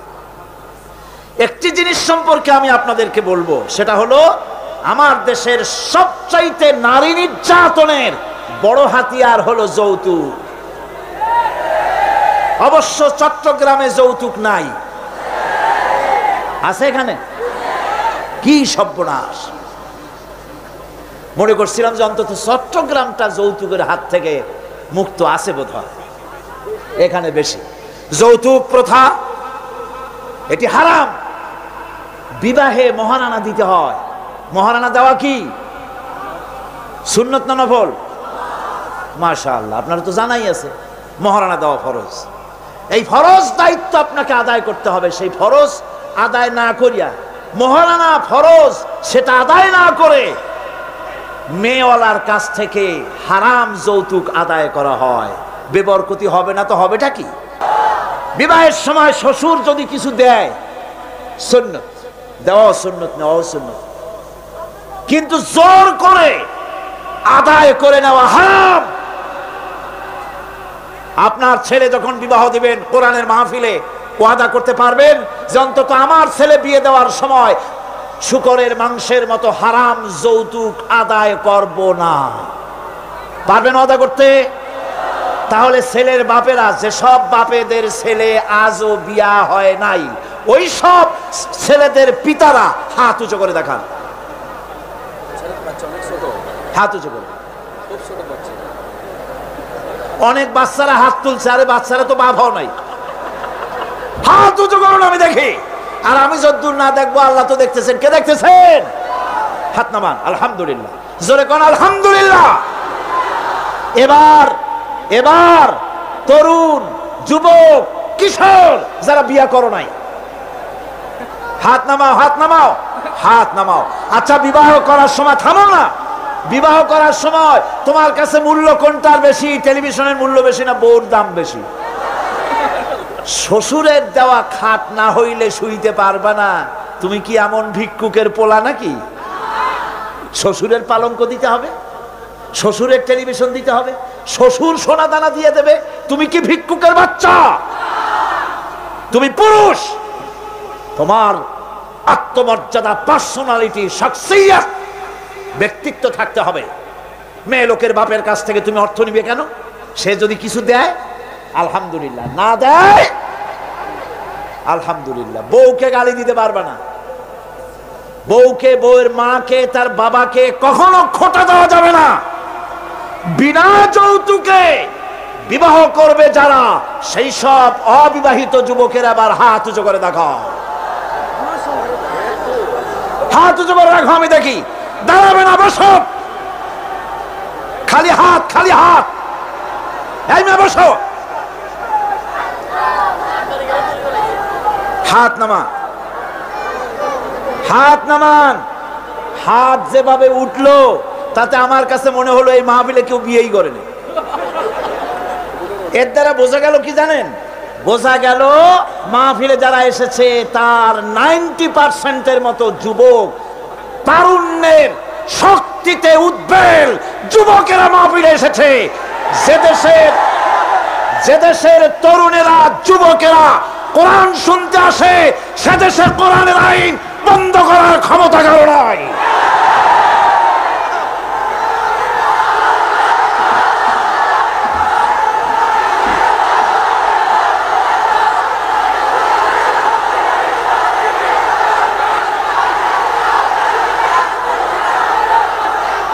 আমার বন্ধুগণ,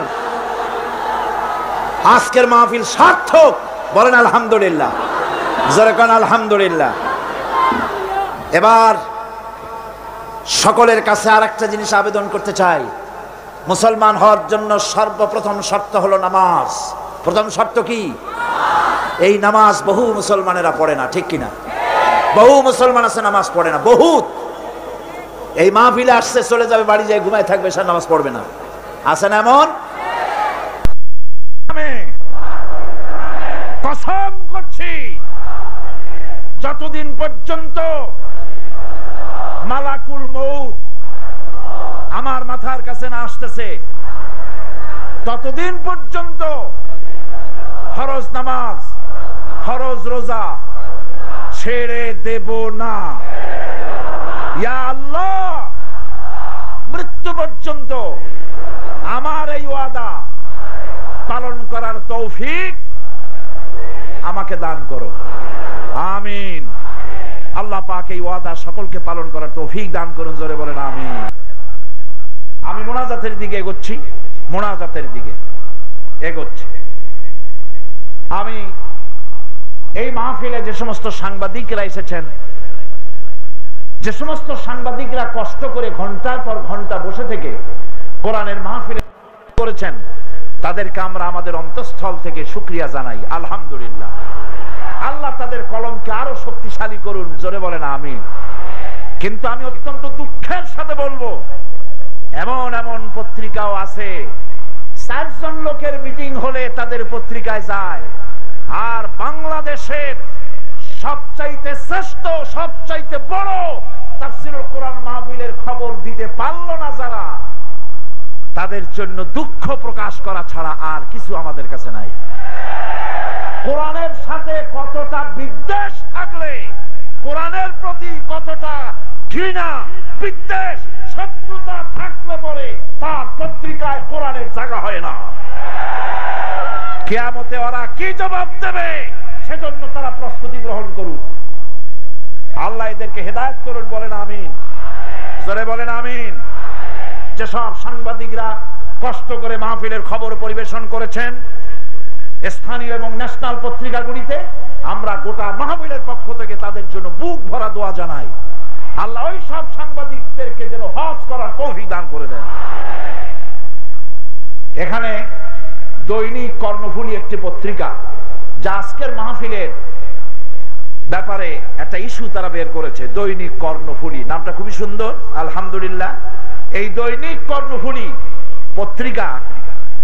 পত্রিকা চালানো খুব কঠিন, খুবই কঠিন। মেয়ে লোকের ছবি না দিলে, সাবান আর মেয়ে লোক একসাথে ছবি টবি না দিলে এগুলো সহজে চলতে চায় না। আর যেসব পত্রিকাগুলি ইসলামী ভাবধারা সম্পন্ন সেগুলো তো চলা আরো কঠিন, যেহেতু ওখানে সিনেমার ছবি নাই, ওখানে মেয়ে লোকের ছবি নাই, এটা চলা খুব কষ্ট হয়ে যায়। তবে আপনারা যদি চেষ্টা করেন প্রত্যেকে একটা করে গ্রাহক হবেন আর একজনে আরো 3 জন গ্রাহক বানাবেন, তাহলে কি কর্ণফুলী তার জোয়ার ভাটায় কোনো অসুবিধা হবে? ভাটা হবে না, ক্রমেই জোয়ার হবে, ঠিক কিনা? কর্ণফুলী ওরা একটা সুন্দর সাপ্লিমেন্ট বের করেছে, আপনারা কর্ণফুলীর প্রতি নজর রাখবেন। আল্লাহ যেন তৌফিক দেন, আমরা বলি আমিন। আমাদের সন্তানের আমাদের জন্য বিরাট সমস্যা, ঠিক কিনা? আমাদের জন্য ফিতনা, ঠিক কিনা? ফিতনা মানে কি? ফিতনা মানে পরীক্ষা।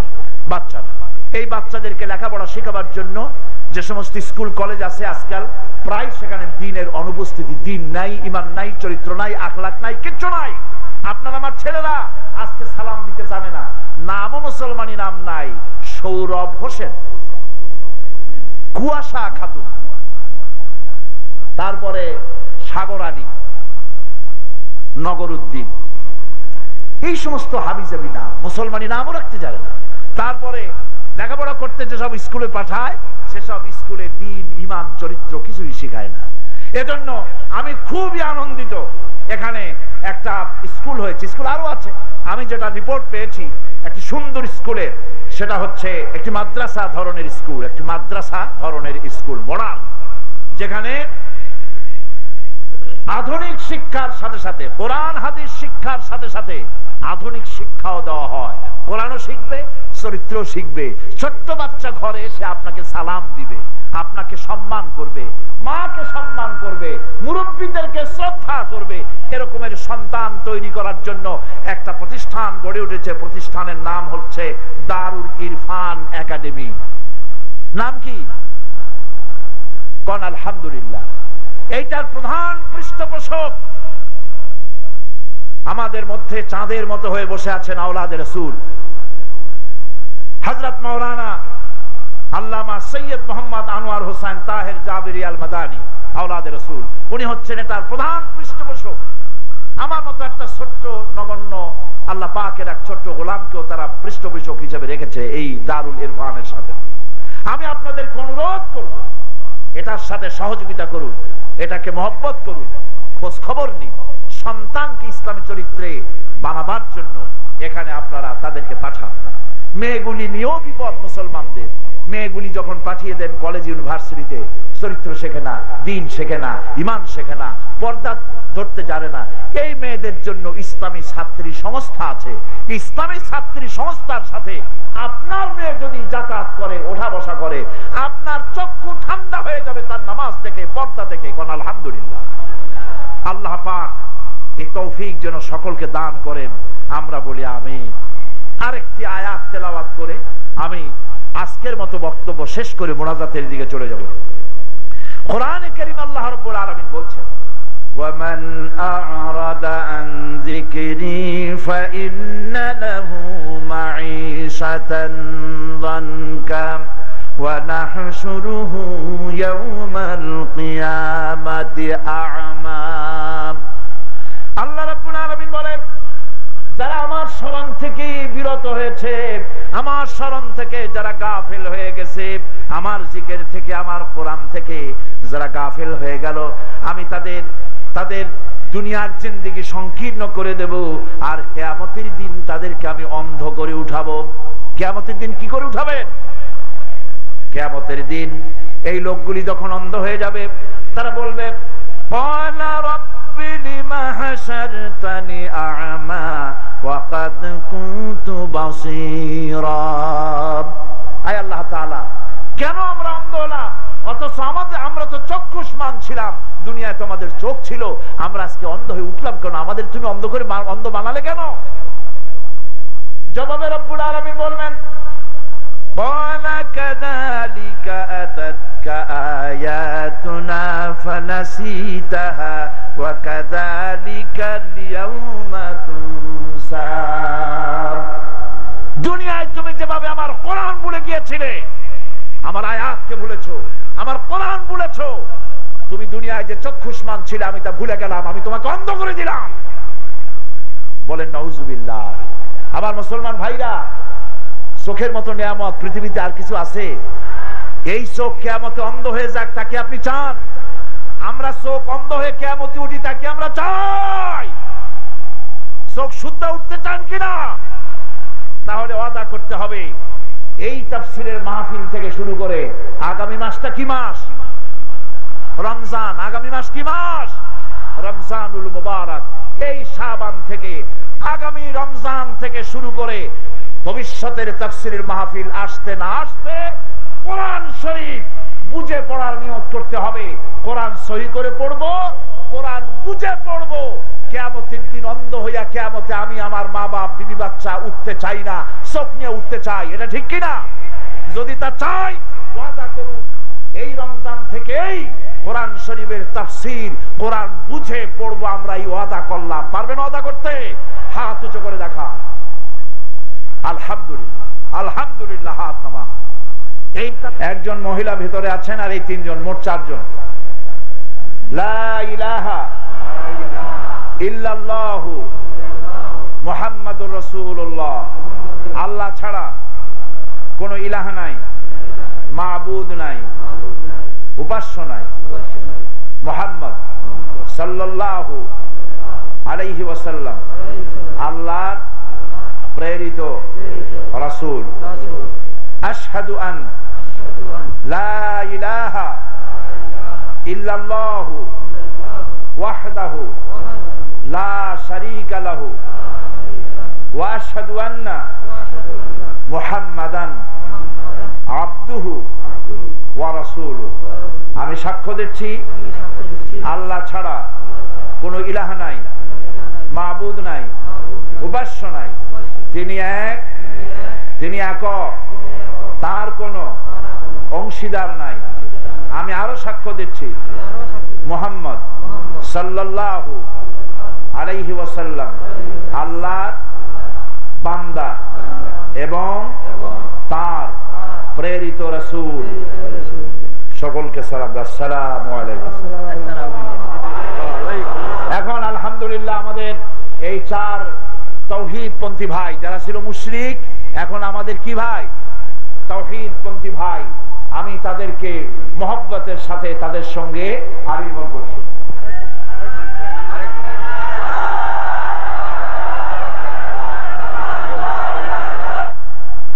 এখন মুনাজাতের জন্য সবাই নামাজের কায়দায় বসুন, নামাজের কায়দায় বসুন।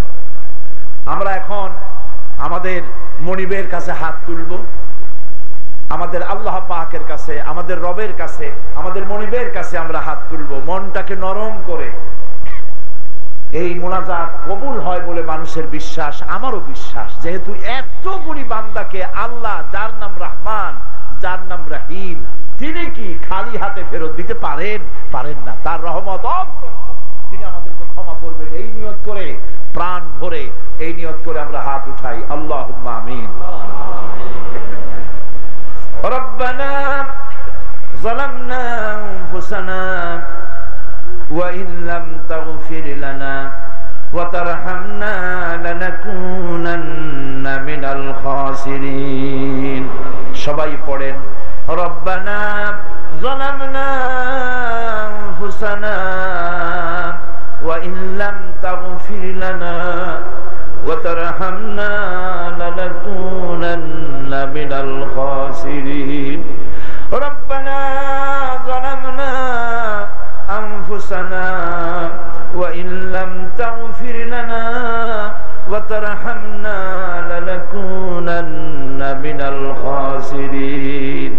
রব্বুল আলামিন 5 দিন ধরে কোরআনে কারীমের তাফসীর করতে গিয়া আমি মানুষ, আয় আল্লাহ বলার মধ্যে যদি কোনো ভুল করে থাকি, আয় আল্লাহ বলার মধ্যে যদি কোনো ভুল করে থাকি, মাবুদ আমাদের ভুলগুলিকে মাফ করে দাও। এই মাহফিলে যত তেলাওয়াত হয়েছে, জিকির হয়েছে, তোমার নামের জিকির হয়েছে, তোমার হাবিবের আলোচনা হয়েছে, আয় আল্লাহ সমস্ত সবগুলি একত্রিত করে আমাদের প্রিয় নবী বিশ্ব নবী মুহাম্মদুর রাসূলুল্লাহ সাল্লাল্লাহু আলাইহি ওয়াসাল্লামের রূহ মুবারকে পৌঁছায় দাও রব্বুল আলামিন। রাসূলুল্লাহর যত সাহাবী, তাবিন, তাবে তাবিন, সিদ্দিকিন, শুহাদা, আম্বিয়া আলাইহিস সালাম, আল্লাহ তাদের সকলের আরওয়ার পরে সওয়াব পৌঁছায় দাও। আয় আল্লাহ তাআলা, तमाम पृथ्वीर माटिर नीचे যত মুমিন মুমিনাত শুয়ে আছে এতিমের মতো মাটির নিচে, আয় আল্লাহ সমস্ত বান্দা বান্দীগুলি তুমি দয়া করে maaf করে দাও রব্বুল আলামিন। এই লক্ষ লক্ষ জনতা নিয়ে তোমার দরবারে হাত উঠাইছি, এবারে মনে পড়ে গেল আমাদের আব্বা জানের কথা। আমরা যারা আমাদের আব্বাকে হারাইছি মাবুদ, আমাদের আব্বার কবরগুলিকে জান্নাতের টুকরা বানায়া দাও। আমাদের জন্য কত কষ্ট করেছেন, কত না খেয়ে থেকেছেন, আয় আল্লাহ মানুষ বানাবার জন্য কত দোয়া করেছেন। ওই আব্বারে যারা হারাইলাম, আল্লাহ আমাদের আব্বা যারা মারা গেছে কবরটাকে জান্নাতের টুকরা বানায়া দাও রব্বুল আলামিন। আমাদের জনম দুঃখিনী মা,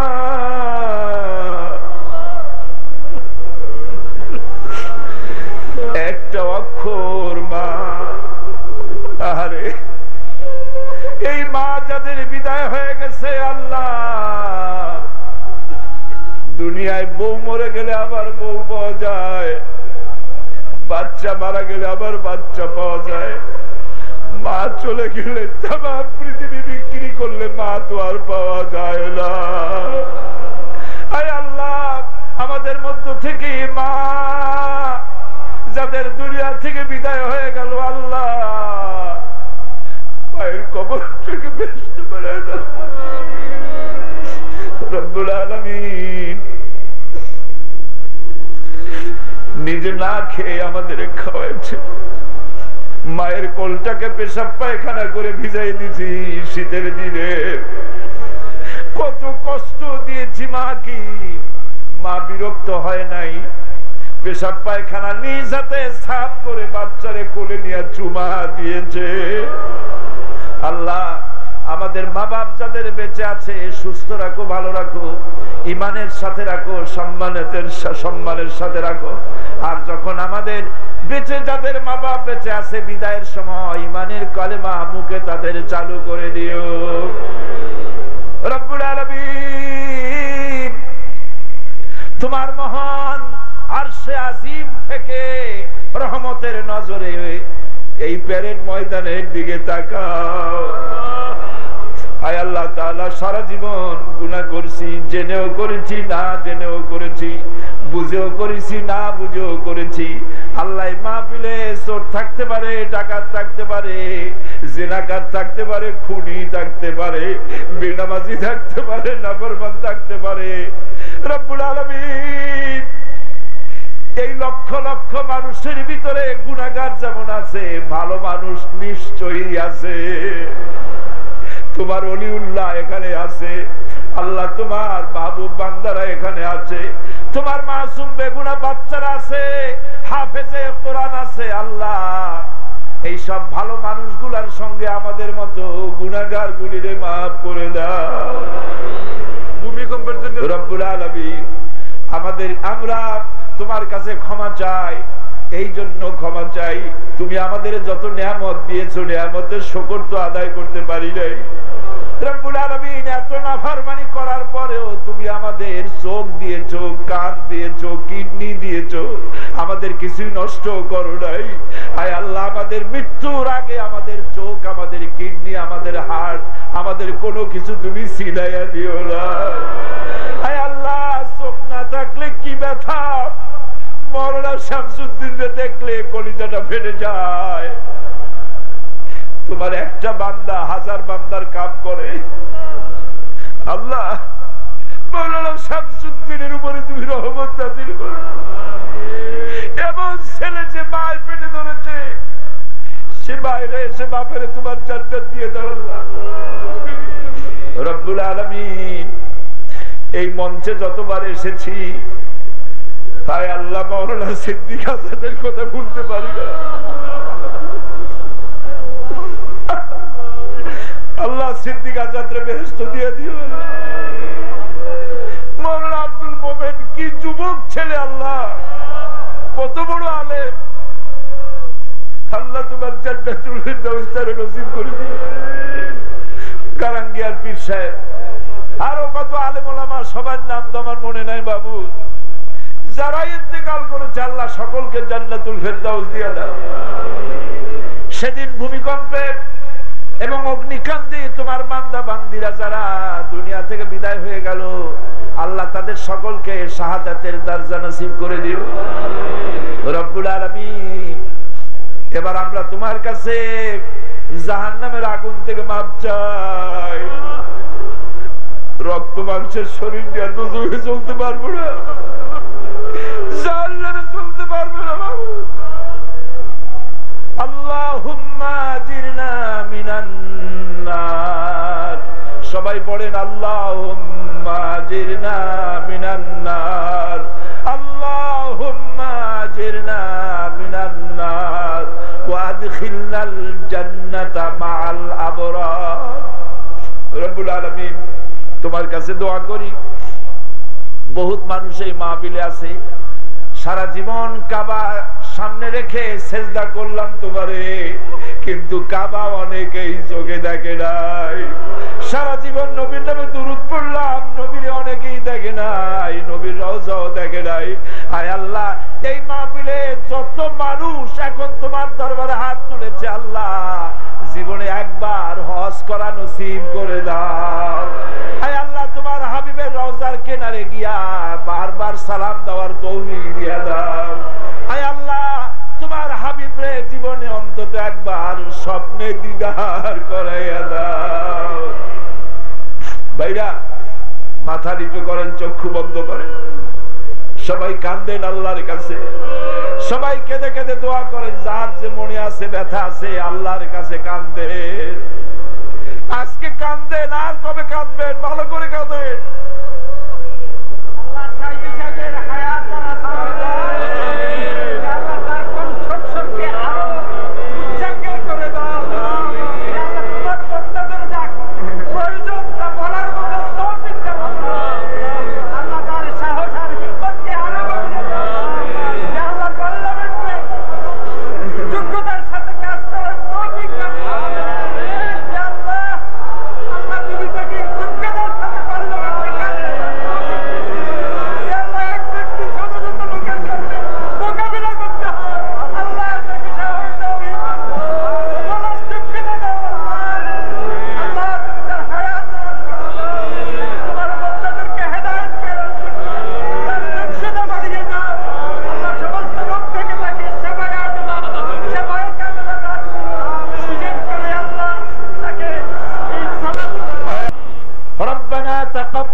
وتب علينا إنك أنت التواب الرحيم سبحان ربك رب العزة عما يصفون وسلام على المرسلين الحمد لله رب العالمين واجعل